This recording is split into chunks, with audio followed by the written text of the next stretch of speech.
Hello students, Radhe Radhe. Class 12th के students के लिए, जो कॉमर्स के स्टूडेंट्स हैं उनके लिए बिग अपडेट ये है कि सीबीएसई ने सेशन 2024-25 का नया करिकुलम जो है वो इशू कर दिया है। और इस क्लास के अंदर हम बात करेंगे अकाउंटेंसी सब्जेक्ट के बारे में कि अकाउंटेंसी के अंदर किन किन चीज़ों को इंक्लूड किया गया है, कितनी यूनिट्स हैं, कितने पार्ट्स में डिवाइड किया गया है सिलेबस को। तो चलिए हम स्टार्ट करते हैं इस चीज़ को समझना कि सेशन 2024-25 में हमें अकाउंटेंसी को किस तरीके से पढ़ना है, ताकि हम बेटर से बेटर मार्क्स जो हैं वो अकाउंटेंसी के अंदर गेन कर सकें। तो चलिए शुरुआत करते हैं हम समझने की। यदि हम बात करें नए करिकुलम की कि अकाउंटेंसी का सेशन 2024-25 का जो है नया करिकुलम इशू हो गया है। तो यदि हम इसमें देखें तो जो थ्योरी है वो 80 मार्क्स की है। थ्योरी कितने मार्क्स की है? थ्योरी जो है वो 80 मार्क्स की है। और जो प्रोजेक्ट है वो 20 मार्क्स का है। और जो पेपर कंडक्ट किया जाएगा अकाउंटेंसी का वो 3 आवर्स का होगा। कितने आवर्स का होगा? 3 आवर्स का होगा। अब हम समझते हैं कि हमारे सिलेबस को कितने पार्ट में डिवाइड किया गया है। यदि हम अकाउंटेंसी के सिलेबस की बात करें तो इसको 3 पार्ट के अंदर डिवाइड किया गया है। पार्ट ए, पार्ट बी और पार्ट सी। तो हमारे अकाउंटेंसी को सिलेबस को कितने पार्ट्स में डिवाइड किया गया है? पार्ट ए, पार्ट बी और पार्ट सी। यदि हम पार्ट ए की बात करें तो पार्ट ए कितने मार्क्स का है टोटल? पार्ट ए जो है वो 60 मार्क्स का है। कितने मार्क्स का है? 60 मार्क्स का है। पार्ट बी जो है वो हमारा 20 मार्क्स का है। और पार्ट सी जो हमारा है वो भी हमारा कितने मार्क्स का है? 20 मार्क्स का है। कितने मार्क्स का है? 20 मार्क्स का है। यदि हम पार्ट ए की बात करें तो इसमें 2 यूनिट्स को इंक्लूड किया गया है, यूनिट 1, यूनिट 2। यूनिट 1 जो है वो पार्टनरशिप फर्म्स की अकाउंटिंग से रिलेटेड है। यानी कि हमने क्लास 11th में सोल प्रोप्राइटरशिप की अकाउंटिंग के बारे में पढ़ा। अब हम क्लास 12th के अंदर पार्टनरशिप और कंपनीज की अकाउंटिंग का प्रोसेस क्या होता है उसके बारे में पढ़ेंगे। तो पार्ट ए जो है हमारा, इसमें जो यूनिट फर्स्ट है वो है अकाउंटिंग फॉर पार्टनरशिप फर्म। और ये जो यूनिट फर्स्ट है ये कितने मार्क्स की है? 36 मार्क्स की है। सबसे ज्यादा मार्क्स की जो है वो यूनिट फर्स्ट है स्टूडेंट्स, इस चीज को ध्यान रखिएगा। यानी कि अकाउंटिंग फॉर पार्टनरशिप फर्म्स जो है ये यूनिट कितने मार्क्स की है? 36 मार्क्स की है। यदि हम यूनिट सेकंड की बात करें तो अकाउंटिंग फॉर कंपनीज, और यूनिट सेकंड जो हमारी है ये हमारी है 24 मार्क्स की। कितने मार्क्स की है? 24 मार्क्स की। तो पार्ट ए के अंदर 2 यूनिट इंक्लूड की गई है, यूनिट 1, यूनिट 2। यूनिट 1 जो है वो पार्टनरशिप फर्म्स की अकाउंटिंग से रिलेटेड है। यूनिट सेकंड जो है वो कंपनीज की अकाउंटिंग से रिलेटेड है। यूनिट फर्स्ट 36 मार्क्स की है, यूनिट सेकंड जो कंपनीज वाली है वो 24 मार्क्स की है। और टोटल पार्ट ए जो है हमारा वो कितने मार्क्स का है? 60 मार्क का है। कितने मार्क का है? 60 मार्क का है। यदि हम पार्ट बी की बात करें तो पार्ट बी में भी 2 यूनिट हैं, यूनिट 3 एंड यूनिट 4। अब यूनिट 3 जो है इसके अंदर क्या है? Analysis of financial statements. यानी कि फाइनेंशियल स्टेटमेंट्स को किस तरीके से एनालिसिस किया जाता है। खास तौर से हम कंपनी की बात करेंगे क्योंकि कंपनी के फाइनेंशियल स्टेटमेंट से रिलेटेड ही ये यूनिट्स है। तो कंपनी के जो फाइनेंशियल स्टेटमेंट्स होते हैं उनको किस तरीके से एनालिसिस किया जाता है उसके बारे में हम यूनिट थर्ड के अंदर पढ़ेंगे। और जो हमारी यूनिट थर्ड है ये कितने मार्क्स की है? 12 मार्क्स की। कितने मार्क्स की है? 12 मार्क्स की है। यूनिट 4 के अंदर हम कैश फ्लो स्टेटमेंट के बारे में पढ़ेंगे।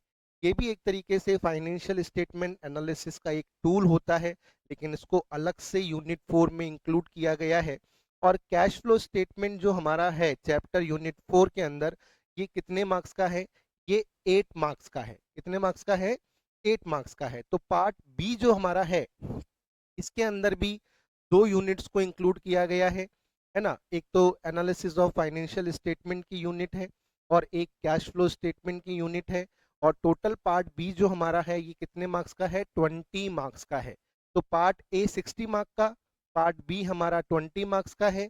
पार्ट ए के अंदर हम पार्टनरशिप फर्म और कंपनीज की अकाउंटिंग प्रोसेस के बारे में पढ़ेंगे। पार्ट बी में हम फाइनेंशियल स्टेटमेंट्स को किस तरीके से एनालिसिस किया जाता है इसके बारे में समझेंगे। और यदि हम बात करें पार्ट सी की, ये पार्ट सी जो है ये प्रोजेक्ट वर्क होता है, और ये पार्ट सी का जो एग्जामिनेशन है ये सीबीएसई के थ्रू आपके स्कूल लेवल पर ही कंडक्ट कराया जाएगा। इसको लेने के लिए जो एक्सटर्नल्स होते हैं वो सीबीएसई की तरफ से ही अलॉट किए जाते हैं, और ये आपके स्कूल लेवल पर ही कंडक्ट होता है। ये वाला जो पार्ट सी है इसमें आपको एक प्रोजेक्ट फाइल प्रिपेयर करनी होती है जो कि 12 मार्क्स की होती है, और वाइवा आपका लिया जाता है, ये 8 मार्क्स का होता है। वाइवा कितने मार्क्स का होता है? 8 मार्क्स का होता है। तो टोटल जो पार्ट सी है आपका ये 20 मार्क्स का है, और ये सीबीएसई के थ्रू ये जो पार्ट है इसका जो एग्ज़ाम है एक तरीके से ये आपके स्कूल लेवल पर ही कंडक्ट होता है।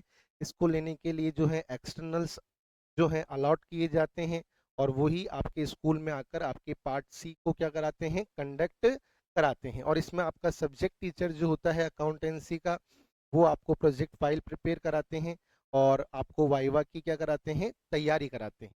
और एग्ज़ाम किसके द्वारा लिया जाता है? एक्सटर्नल्स के द्वारा लिया जाता है, जो सीबीएसई की तरफ से क्या होते हैं? एक तरीके से अपॉइंट होते हैं। वही आपके स्कूल में आकर इस पार्ट का जो है एग्ज़ाम आपसे लेते हैं। तो पार्ट सी जो है ये एक तरीके से प्रोजेक्ट वर्क है, इसको हम प्रैक्टिकल पार्ट भी कह सकते हैं। तो जो प्रैक्टिकल एग्जामिनेशन है आपका वो सीबीएसई के थ्रू आपके स्कूल लेवल पर ही कंडक्ट होगा। और यदि हम बोर्ड पेपर की बात करें तो बोर्ड पेपर जो आपका होगा अकाउंटेंसी का वो आपका 80 मार्क्स का आएगा। कितने मार्क्स का आएगा? 80 मार्क्स का आपका बोर्ड पेपर आएगा, जो कि बोर्ड एग्जामिनेशन का आपका अकाउंटेंसी का पेपर कहलाएगा। ये रिटन पेपर होगा, और ये कितने आवर्स का होगा? 3 आवर्स का होगा। कितने आवर्स का होगा? 3 आवर्स का होगा। तो 80 मार्क्स का आपका रिटन पेपर होगा, 20 मार्क्स का आपका क्या होगा? प्रैक्टिकल होगा। 20 मार्क्स का आपका क्या होगा? प्रैक्टिकल होगा। और ये स्कूल लेवल पर सीबीएसई के थ्रू कंडक्ट कराया जाएगा। तो आई थिंक आपको ये समझ में आया होगा कि आपका जो पूरा सिलेबस है वो कितने पार्ट्स में डिवाइड है? 3 पार्ट्स में। पार्ट ए में 2 यूनिट हैं 60 मार्क्स की, पार्ट बी में 2 यूनिट हैं 20 मार्क्स की, पार्ट सी के अंदर प्रोजेक्ट फाइल है और वाइवा है, वो आपका है 20 मार्क्स का। आई थिंक आप लोगों को ये बात क्लियर हो गई होगी। अब हम बात करते हैं थोड़ा सा डिटेल से कि भाई एक्चुअल में हमको पढ़ना क्या क्या पड़ेगा। यूनिट फर्स्ट के अंदर कितने चैप्टर हैं, यूनिट सेकंड में कितने चैप्टर हैं, यूनिट थर्ड में कितने चैप्टर हैं, यूनिट 4 में कितने चैप्टर हैं, प्रोजेक्ट फाइल के अंदर हम प्रोजेक्ट फाइल जो हमको बनानी है वो किन टॉपिक्स पर बनानी है, और जो वाइवा है वो हमारा किस बेस पर होगा। तो इस चीज़ को भी मैं आपको समझा देता हूँ। तो देखिए, यदि हम बात करें पार्ट ए की, पार्ट ए हमारा कितने मार्क्स का है? अभी मैंने आप लोगों को बताया कि पार्ट ए हमारा कितने मार्क्स का है? 60 मार्क्स का है। कितने मार्क्स का है? 60 मार्क्स का है। इसके अंदर 2 यूनिट है, unit first, unit second. Unit first हमारी 36 मार्क्स की है, यूनिट सेकंड हमारी 24 मार्क्स की है। यूनिट फर्स्ट जो है ये है किससे रिलेटेड है? अकाउंटिंग फॉर पार्टनरशिप फर्म्स से रिलेटेड है। किससे रिलेटेड है? अकाउंटिंग फॉर पार्टनरशिप फर्म से रिलेटेड है। यूनिट सेकंड जो हमारी है ये अकाउंटिंग फॉर कंपनीज से रिलेटेड है। इससे रिलेटेड है, अकाउंटिंग फॉर कंपनीज से रिलेटेड है। यदि हम बच्चों अकाउंटिंग फॉर पार्टनरशिप फर्म की बात करें, किसकी बात करें? अकाउंटिंग फॉर पार्टनरशिप फर्म्स की। तो यूनिट फर्स्ट के अंदर हमको 6 चैप्टर पढ़ने पड़ेंगे। कितने चैप्टर पढ़ने पड़ेंगे? यानी कि हमको अगर 36 मार्क्स को कवर करना है तो हमको कितने चैप्टर प्रिपेयर करने पड़ेंगे? हमको 6 चैप्टर प्रिपेयर करने पड़ेंगे अकाउंटिंग फॉर पार्टनरशिप फर्म के अंदर। जो फर्स्ट चैप्टर है वो इंट्रोडक्शन ऑफ पार्टनरशिप है। इसका नेम क्या है? इंट्रोडक्शन ऑफ पार्टनरशिप, यानी कि एक तरीके से हम इसे फंडामेंटल्स भी कह सकते हैं। इसमें हम पार्टनरशिप के फंडामेंटल्स को समझेंगे। ठीक है। जो हमारा सेकंड चैप्टर है इसमें है goodwill, nature and methods of its valuation, यानी कि पार्टनरशिप फर्म की जो गुडविल होती है उसको किस तरीके से वैल्यूड किया जाता है, और उसके डिफरेंट डिफरेंट मेथड्स होते हैं, उसके बारे में हम सेकेंड चैप्टर के अंदर पढ़ेंगे। और गुडविल के नेचर के बारे में भी हम समझेंगे, गुडविल के मीनिंग के बारे में भी हम समझेंगे। यदि हम थर्ड चैप्टर की बात करें तो थर्ड चैप्टर का नेम क्या है? Change in profit sharing ratio among the existing partners. यानी कि जो एग्जिस्टिंग पार्टनर्स होते हैं वो अपना यदि प्रॉफिट शेयरिंग रेशियो जो है वो चेंज कर लेते हैं, जैसे 3:2:1 उनका पहले रेशियो था एबीसी का और उन्होंने प्रेजेंट में 1:1:1 कर लिया, तो फिर इसका अकाउंटिंग सेटलमेंट किस तरीके से किया जाएगा उसके अंदर हम थर्ड चैप्टर के अंदर समझेंगे। हम बात करते हैं फोर्थ चैप्टर की, admission of a partner. Admission of a partner के अंदर हम इस चीज को समझेंगे, जब एक पार्टनरशिप फर्म के अंदर न्यू पार्टनर को एडमिट किया जाता है, यानी कि ए और बी पार्टनर थे, अब उन्होंने फर्म के अंदर सी को भी एडमिट कर लिया, तो फिर अकाउंटिंग सेटलमेंट किस तरीके से होगा इसके बारे में हम फोर्थ चैप्टर के अंदर समझेंगे। यदि हम चैप्टर 5 की बात करें, retirement and death of a partner. यदि पार्टनरशिप फर्म से कोई पार्टनर रिटायरमेंट ले लेता है या किसी पार्टनर की डेथ हो जाती है, तो फिर पार्टनरशिप अकाउंट्स को किस तरीके से सेटल किया जाता है वो हम चैप्टर 5 के अंदर समझेंगे। और चैप्टर 6 की यदि हम बात करें तो चैप्टर 6 जो है वो है dissolution of a partnership firm. यानी कि जब किसी पार्टनरशिप फर्म को क्लोज कर दिया जाता है, यानी कि वो अपने बिजनेस को कंटिन्यू नहीं करती है, तो फिर उसके अकाउंट्स को किस तरीके से क्लोज्ड किया जाता है, यानी कि पार्टनरशिप फर्म के अकाउंट्स को किस तरीके से क्लोज्ड किया जाता है, ये हम चैप्टर 6 में समझेंगे। यानी कि यूनिट फर्स्ट के अंदर जो पार्टनरशिप वाला जो पोर्शन है हमारा, इसके अंदर हमको इन 6 चैप्टर की स्टडी करनी पड़ेगी, जो कि कितने मार्क्स को कवर करेंगे बोर्ड में? 36 मार्क्स को कवर करेंगे। अब हम बात करते हैं यूनिट सेकंड की। यूनिट सेकंड जो है वो किससे रिलेटेड है? पहली बात तो यूनिट सेकंड 24 मार्क्स की है और ये अकाउंटिंग फॉर कंपनीज से रिलेटेड है। 24 मार्क्स की ये यूनिट है और ये अकाउंटिंग फॉर कंपनीज से रिलेटेड है। यानी कि इसके अंदर हमको दो टॉपिक कवर करने हैं। फर्स्ट टॉपिक जो है company accounts, accounting for share capital. यानी कि जब कोई कंपनी अपने शेयर्स इशू करती है, खासतौर से पब्लिक कंपनी, प्राइवेट कंपनी तो अपने शेयर्स इशू नहीं करती, तो पब्लिक कंपनी जो अपने शेयर कैपिटल को मार्केट में इशू करती है, तो हम वो कौन कौन सी जनरल एंट्रीज हमें उस समय करनी पड़ती है, यानी कि हम issue of share capital, shares के फॉरफिटेड के बारे में, री इशू ऑफ शेयर्स के बारे में, और कंपनी की जो शेयर कैपिटल होती है उसको कंपनी की बैलेंस शीट में किस तरीके से प्रेजेंट किया जाता है, इसके बारे में जो है हम फर्स्ट चैप्टर के अंदर समझेंगे। सेकंड चैप्टर जो हमारा है company accounts, issue of debentures. Shares और डिबेंचर्स में डिफरेंशिएट यदि हम करें तो शेयर कैपिटल जो होती है एक तरीके से ओनर्स कैपिटल होती है, और डिबेंचर्स की यदि हम बात करें तो आपने 11th के अंदर बिजनेस स्टडीज में पढ़ा है कि जब भी कंपनी को फाइनेंस की रिक्वायरमेंट होती है, लॉन्ग टर्म फाइनेंस की रिक्वायरमेंट होती है, तो कंपनी इस रिक्वायरमेंट को फुलफिल करने के लिए डिबेंचर्स इशू करती है। खास तौर से शेयर कैपिटल भी इशू कर सकती है, लेकिन शेयर कैपिटल पे कंपनी को डिविडेंड देना पड़ता है और डिबेंचर्स पे कंपनी को इंटरेस्ट देना पड़ता है। तो किस तरीके से कंपनी अपने डिबेंचर्स इशू करती है? तो डिबेंचर जो है वो पार पे भी इशू किए जाते हैं, डिस्काउंट पे भी इशू किए जाते हैं, प्रीमियम पे भी इशू किए जाते हैं, कॉलेटेरियल सिक्योरिटी क्या होती है ना, और विथ टर्म ऑफ रिडम्शन के साथ डिबेंचर्स को किस तरीके से इशू किया जाता है, ये सब बातें जो हैं हम सेकंड चैप्टर के अंदर पढ़ेंगे। और डिबेंचर्स को इशू करने के कारण यदि कोई लॉस हो जाता है तो उस लॉस को किस तरीके से हमें राइट ऑफ करना है, इसके बारे में भी हम सेकंड चैप्टर के अंदर पढ़ेंगे। तो यूनिट सेकंड के अंदर हम दो चैप्टर्स को कवर करेंगे। यानी कि यदि हम पार्ट ए की बात करें तो इसमें 6+2 यानी कि हम लोगों को कुल 8 चैप्टर्स जो हैं वो कवर करने हैं। ये 6 चैप्टर्स जो हैं ये हमारे 36 मार्क्स को कवर करेंगे। ये 2 चैप्टर जो हैं हमारे 24 मार्क्स को कवर करेंगे। यानी कि हम टोटल 60 मार्क्स को कवर करेंगे। यानी कि जो हमारा पार्ट ए है इसमें हमको 8 चैप्टर्स पढ़ने हैं जो कि 60 मार्क्स को क्या करेंगे? कवर करेंगे। अब हम बात करते हैं पार्ट बी की। पार्ट बी की यदि हम बात करें तो इसमें भी 2 यूनिट्स हैं, तो unit third and unit four. Unit third जो है वो कितने मार्क्स की है? यूनिट थर्ड है 12 मार्क्स की। कितने मार्क्स की है? 12 मार्क्स की है। यूनिट फोर जो है वो कितने मार्क्स की है? यूनिट फोर जो है वो 8 मार्क की है। यदि हम यूनिट थर्ड की बात करें जो 12 मार्क्स की है, इसमें हम बात करेंगे एनालिसिस ऑफ फाइनेंशियल स्टेटमेंट्स। किसके फाइनेंशियल स्टेटमेंट्स? कंपनी के फाइनेंशियल स्टेटमेंट्स। यानी कि कंपनी के फाइनेंशियल स्टेटमेंट्स को किस तरीके से एनालिसिस किया जाता है, उसके बारे में हम यूनिट थर्ड के अंदर पढ़ेंगे। और यूनिट थर्ड के अंदर हमको 4 चैप्टर पढ़ने हैं। कितने चैप्टर पढ़ने हैं? 4 चैप्टर हमको पढ़ने हैं।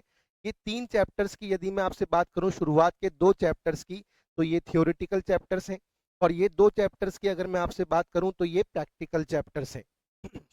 यानी कि फर्स्ट चैप्टर के अंदर यदि हम financial statement of a company की बात करें, तो इसके अंदर हम कंपनीज एक्ट 2013 के शेड्यूल थर्ड के अकॉर्डिंग जो कंपनी के फाइनेंशियल स्टेटमेंट्स बनाते हैं, आजकल कंपनी की जो फाइनेंशियल स्टेटमेंट्स हैं वो वर्टिकल फॉर्म में बनाए जाते हैं, तो उसके अंदर जो मेजर हेड होती है, सब हेड होती है, वो कौन कौन सी होती हैं, उसके बारे में हम फर्स्ट चैप्टर के अंदर पढ़ेंगे।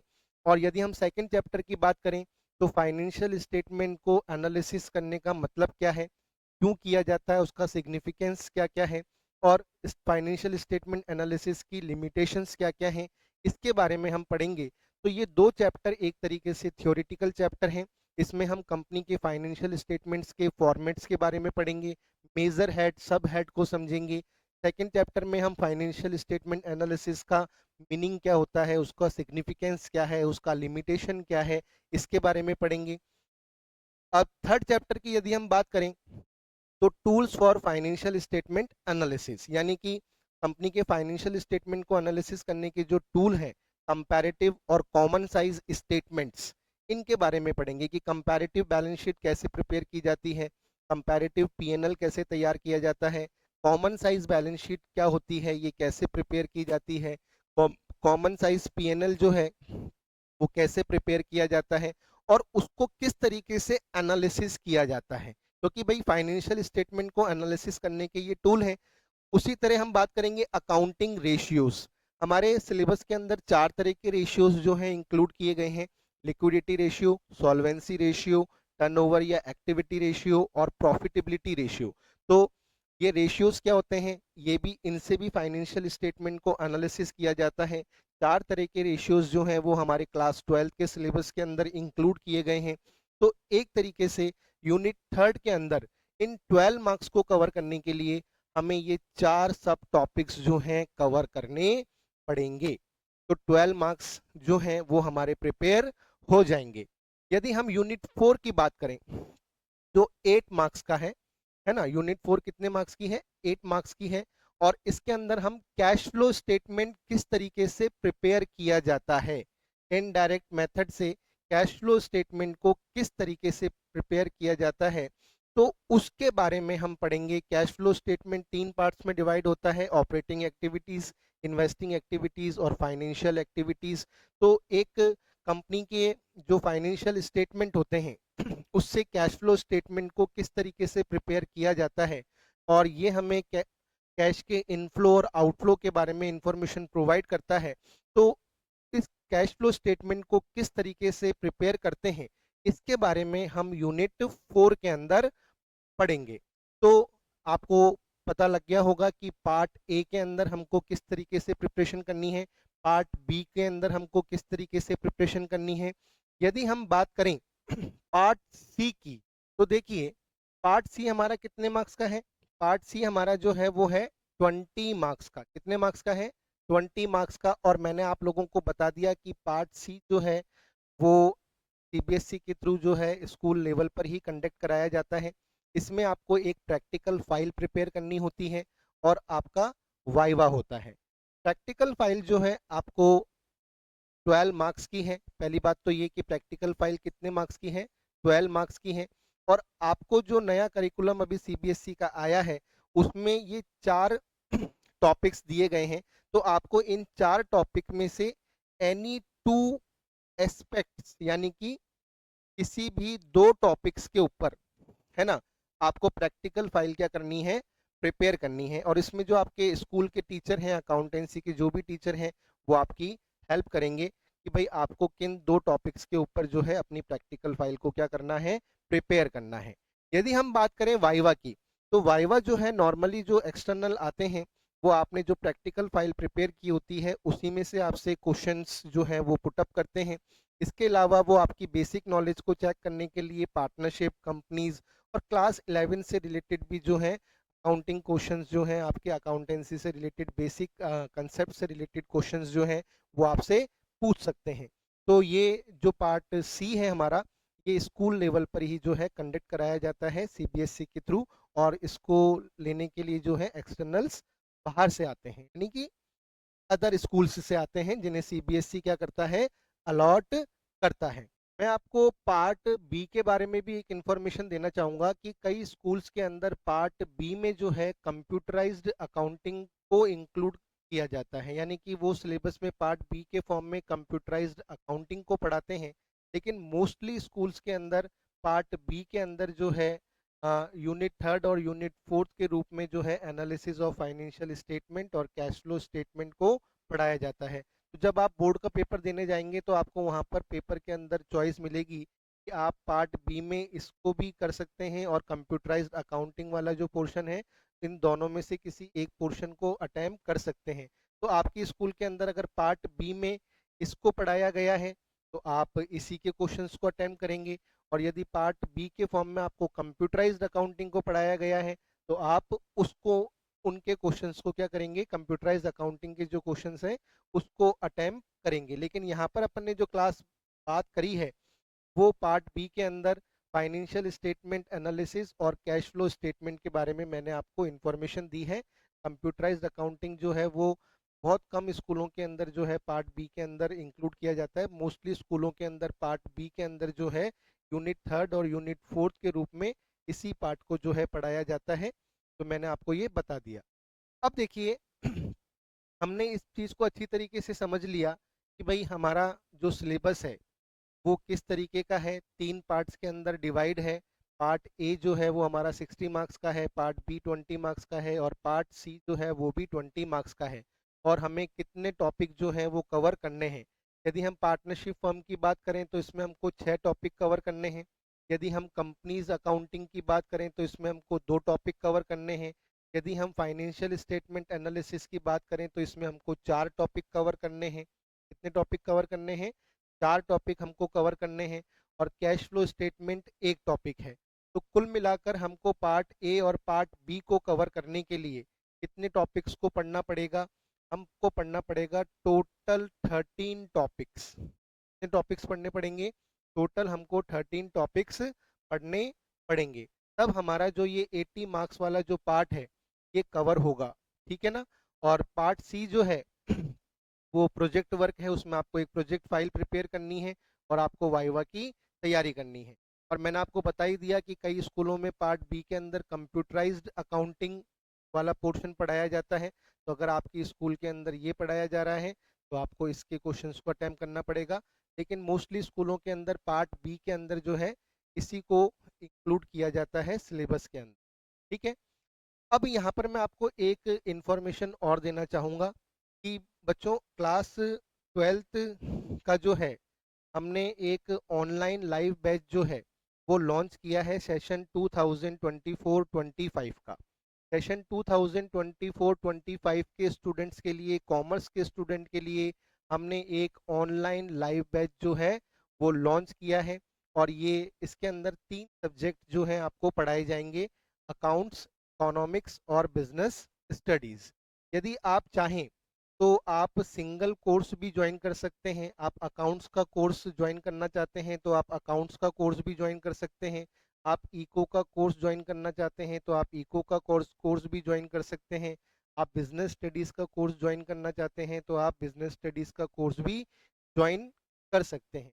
और ये जो कोर्स है इसके बारे में मैं आपको बता दूं, यदि आप अकाउंट्स का कोर्स ज्वाइन करना चाहते हैं, इसका कोर्स ज्वाइन करना चाहते हैं, यदि आप अकाउंट्स का कोर्स ज्वाइन करना चाहते हैं तो आपको पूरा कोर्स 1500 रुपीज़ में अवेलेबल हो जाएगा। आप इको का कोर्स ज्वाइन करना चाहते हैं तो 1500 में आपको अवेलेबल हो जाएगा, क्योंकि ईच सब्जेक्ट लिखा है मैंने आगे। और बिजनेस स्टडीज का कोर्स ज्वाइन करना चाहते हैं तो ये 1500 में आपको अवेलेबल हो जाएगा। और यदि आप तीनों कोर्सेज को ज्वाइन करना चाहते हैं तो आपको कंबाइंड बैच जो है तीनों का, वो केवल ओनली 4000 रुपीज में ही आपको क्या हो जाएगा, अवेलेबल हो जाएगा। तो वो आप पर डिपेंड करता है कि अगर आपको केवल अकाउंट्स पढ़नी है, आपको केवल इको पढ़नी है, आपको केवल बिजनेस स्टडीज पढ़नी है, तो वो आप पे डिपेंड करता है। तो अगर आप सिंगल सब्जेक्ट पढ़ते हैं तो आपको जो ये ऑनलाइन लाइव बैच है ये आपको कितने का पड़ेगा, 1500 रुपीज का पड़ेगा। बहुत ही नॉमिनल प्राइस है स्टूडेंट्स। अगर आपको केवल एक ही सिंगल सब्जेक्ट पढ़ना है तो आप ओनली 1500 रुपीज के अंदर पूरा सिलेबस जो है वो ऑनलाइन लाइव बैच के थ्रू जो है पढ़ सकते हैं। अकाउंट्स आपको मैं ही पढ़ाऊंगा, बिजनेस स्टडीज भी आपको मैं ही पढ़ाऊंगा, इको जो है वो शिल्पी मैम आपको पढ़ाएंगी, ठीक है ना। तो वो आप पर डिपेंड करता है कि अगर आप सिंगल सब्जेक्ट का ऑनलाइन लाइव बैच ज्वाइन करना चाहते हैं तो इन जस्ट ₹1500 आपको अकाउंट्स का पूरा सिलेबस में कवर कराऊंगा ओनली 1500 रुपीज के अंदर। Clear.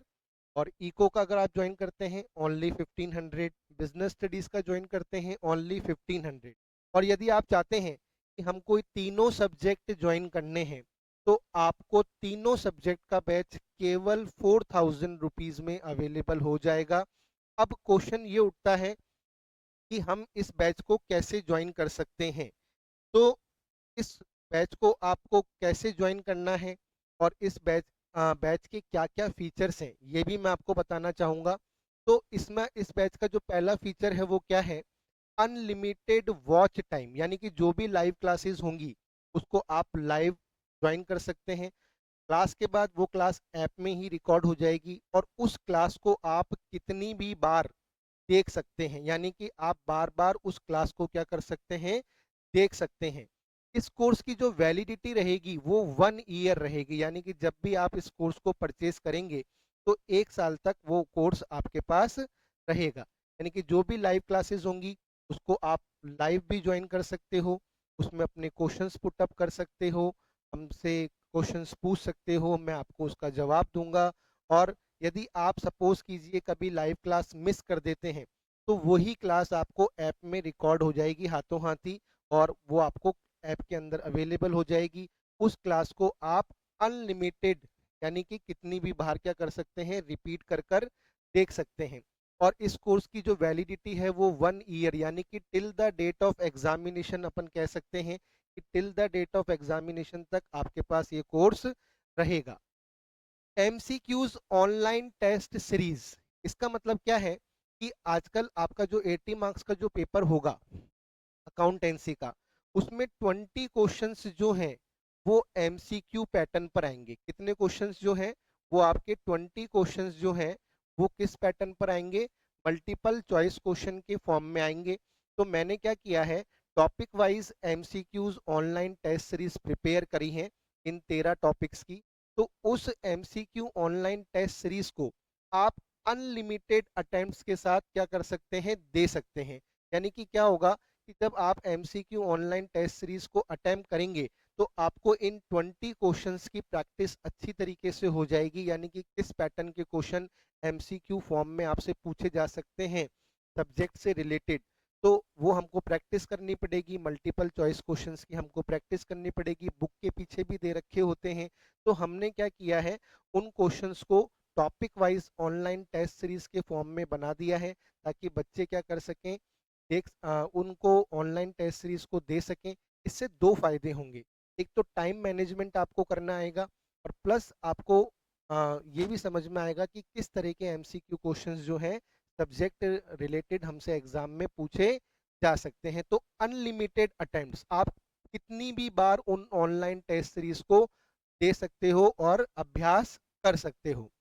Class PDF, class PDF का मतलब क्या है कि जो भी लाइव क्लास होगी, जो भी मैं पढ़ाऊंगा बोर्ड पर, वो आपको क्लास पीडीएफ, यानी कि हाथों हाथ क्लास जैसे ही ओवर होगी तो वो आपको ऐप के अंदर क्लास पीडीएफ के रूप में अवेलेबल हो जाएंगी ताकि आप अपने नोट्स प्रिपेयर कर सको।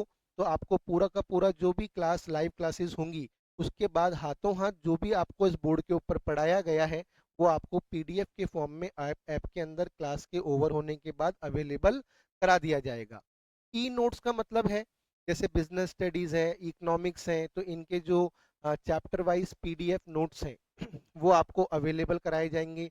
अकाउंट्स के अंदर वर्कशीट जो है वो आपको अवेलेबल कराई जाएगी, ठीक है ना। और इस ई नोट्स का आपको क्या दिया जाएगा, प्रिंट ऑप्शन अवेलेबल होगा, आप इसको प्रिंट भी निकलवा सकते हो। और topic wise recorded video lectures, यानी कि जो प्रीवियस ईयर के क्वेश्चंस हैं जो एग्जाम्स में पूछे गए हैं और किस तरह के क्वेश्चंस एग्जाम में पूछे जाते हैं, तो वो वर्कशीट फॉर्म के अंदर आपको रिकॉर्डेड वीडियोस के रूप में अवेलेबल कराए जाएंगे विथ लाइव क्लासेस। यानी कि लाइव क्लासेस तो होंगी ही होंगी, इसके अलावा आपको टॉपिक वाइज इंपॉर्टेंट जो क्वेश्चंस हैं, किस तरह के क्वेश्चन बोर्ड में पूछे गए हैं, वो भी आपको रिकॉर्डेड वीडियो लेक्चर्स के रूप में इस कोर्स के अंदर अवेलेबल कराया जाएगा। अब इस कोर्स को आप परचेज कैसे कर सकते हो, आप गूगल प्ले स्टोर पे जाके TC Mantra Ajmer app, Google play store पे जाके, ये लोगो है हमारे ऐप का, इसको आप गूगल प्ले स्टोर से इस ऐप को सीसी मंत्रा अजमेर ऐप को आप गूगल प्ले स्टोर से डाउनलोड कर सकते हो। और उसके स्टोर ऑप्शन में जाकर, इस ऑप्शन में जाकर, स्टोर ऑप्शन में जाकर आप क्या कर सकते हो, अगर आप चाहो तो स्टोर ऑप्शन में जाकर आप अगर अकाउंट्स का कोर्स परचेज करना चाहते हो तो अकाउंट्स का कर सकते हो, इको का करना चाहते हो इको का कर सकते हो, बिजनेस स्टडीज का करना चाहते हो बिजनेस स्टडीज का कर सकते हो, और तीनों का कंबाइंड कोर्स परचेज करना चाहते हो तो तीनों का कंबाइंड कोर्स परचेज कर सकते हो। तो बच्चों, थैंक यू वेरी मच आप लोगों का क्लास के साथ बने रहने के लिए। और मैं ये आशा करता हूं कि आपको मेरे द्वारा जो सिलेबस समझाया गया है और जो इन्फॉर्मेशन दी गई है वो आपके लिए यूजफुल हो। अब हम मिलेंगे नेक्स्ट क्लास में। Thank you very much.